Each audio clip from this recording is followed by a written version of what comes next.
Memang baik jadi orang penting, tapi lebih penting jadi orang baik.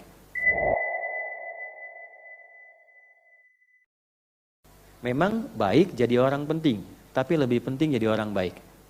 Saya bikin status Pak ya.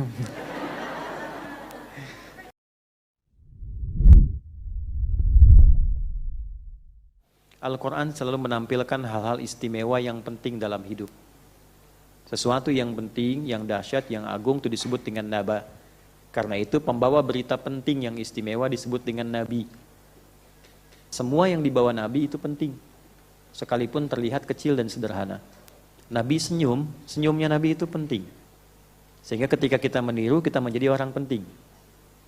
Nah kemudian jalannya nabi itu penting. Itu yang sederhana-sederhana.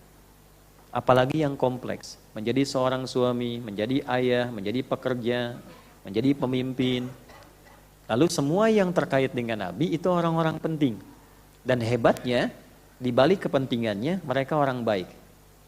Memang baik jadi orang penting, tapi lebih penting jadi orang baik. Ya.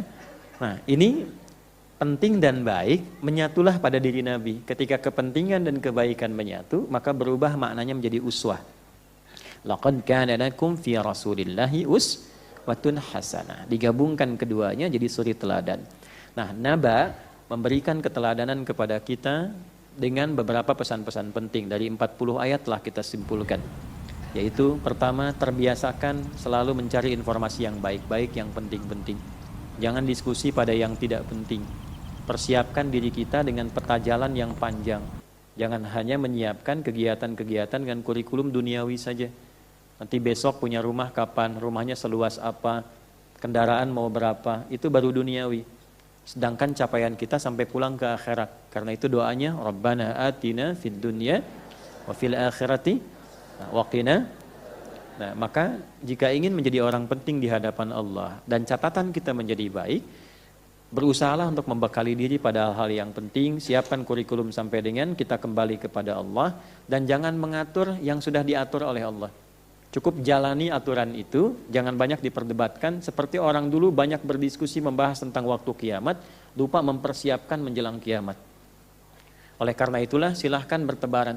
Yang jadi ilmuwan silahkan meriset, seperti ada ayat-ayat tentang awan, ya, tentang yang gunung diperjalankan, tentang berbagai hal. Antum mau nengok kanan, nengok kiri, itu kalau antum lihat segalanya menjadi bahan untuk diriset. Jadi apapun. Setelah itu siapkan untuk pulang di saat kita akan dihisab sendirian. Saat malaikat pun tidak ada yang berkata, semua bersaf-saf sempurna dan diam.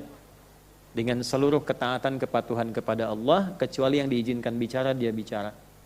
Nah dalam konteks seperti itulah kemudian kita berusaha untuk membekali diri.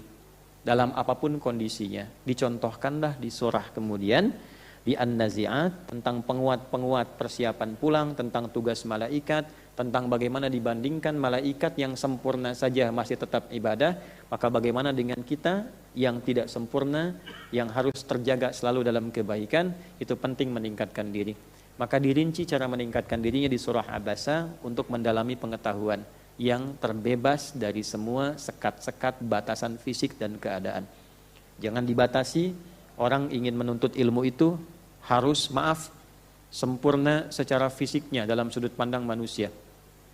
Oh, kalau saya penglihatan sudah tidak mulai tajam, seakan-akan gak bisa ngaji lagi. Oh, kalau pendengaran sudah gak bisa dengar, seakan-akan terputus peluang untuk belajar. Tidak. Tidak ada batas, tidak ada sekat, tidak ada istilahnya mengaji hanya untuk sekali, orang yang dinilai kaya. Kalau orang-orang tidak sampai derajat itu gak bisa ngaji, tidak demikian.